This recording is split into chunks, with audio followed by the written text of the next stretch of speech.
O compliance não é apenas um estrangeirismo que se usa apenas para falar difícil. Ao contrário, é um conjunto de procedimentos que diferenciam a imagem e a condução de uma empresa. O Dr. Bruno Ferola fala sobre este tema. Compliance hoje em dia é muito mais do que você respeitar as leis e ser educado com as pessoas.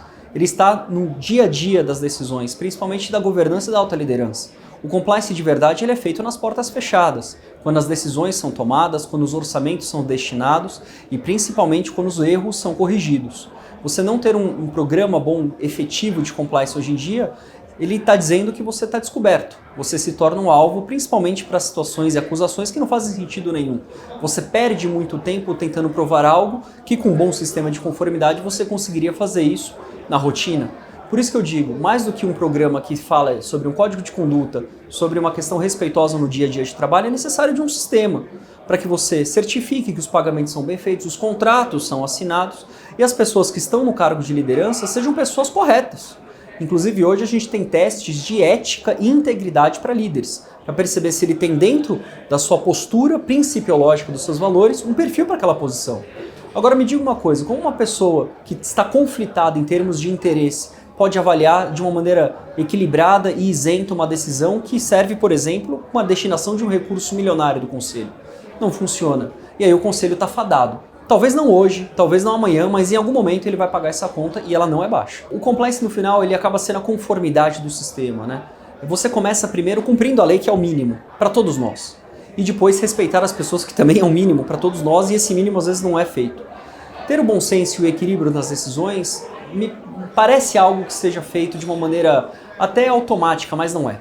Até porque a sociedade mudou, a regulamentação mudou, tem novas leis a todo momento e principalmente as autoridades estão muito mais ligadas no que você faz da porta para fora do que você diz que está fazendo da porta para dentro. Por isso que não adianta você ser, você precisa aparentar ser. E isso é uma estrutura de projeto, não é feito da noite para o dia.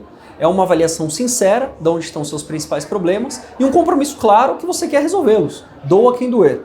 Mas obviamente a gente sabe que a vida não é assim, por isso que é necessário ir aos poucos, tentando cumprir uma agenda de cada vez. E aí você vai diminuindo questões de assédio, questões de fraudes internas, questões de conluio e todas as outras que estão cercadas nos departamentos jurídicos e principalmente nas vias judiciais que a gente vê todos os dias. Eu acho que o ponto principal é a questão de sobrevivência aqui. Eu digo que é muito difícil você trabalhar com uma empresa que briga para estar viva, que não é o caso do sistema, que ele já é respaldado, ele já tem a confiança da sociedade, ele representa uma classe muito importante para a economia. Poxa, a gente tem tudo aqui na mão para fazer um excelente trabalho. E o trabalho que o sistema tem feito, ele já coloca nas cabeças em relação a outros conselhos amigos, que demonstram um compromisso claro dentro de uma efetividade que começou não há 2 anos, mas há muito tempo atrás. Mas isso é uma jornada de longo prazo. Por isso que eu digo, quando você escolhe, por exemplo, aplicar uma metodologia da ISO, a ISO ela te obriga a todo ano revisitar e atualizar seus normativos. Ou seja, mais do que um bom sistema em termos de metodologia, você compra uma briga em termos de rotina, de cobrança, o que está contra os eventuais programas de prateleira, como eu mencionei no nosso bate-papo, e principalmente de você fazer algo para forma, apenas para se livrar. Mas eu termino minha fala dizendo uma coisa.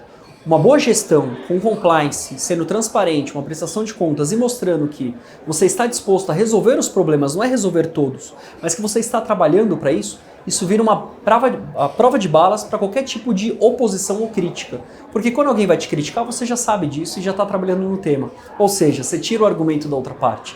É uma posição muito inteligente em termos de estratégia, liderança e principalmente de controle para você não garantir a sua sobrevivência somente, mas principalmente o seu crescimento sustentável daqui a 5, 10, 15, 20 anos, quando talvez o seu filho esteja aqui na política, quando talvez você traga uma nova geração de corretores, eles encontrem um conselho muito mais preparado do que atualmente é. Fazer a gestão de risco é uma obrigação fundamental que diferencia uma empresa de futuro ou sem. Saúde, sucesso e até a semana que vem. Até 1958, elas eram proibidas por lei de exercer a profissão. O mercado foi impedido de contar com a força de profissionais qualificadas.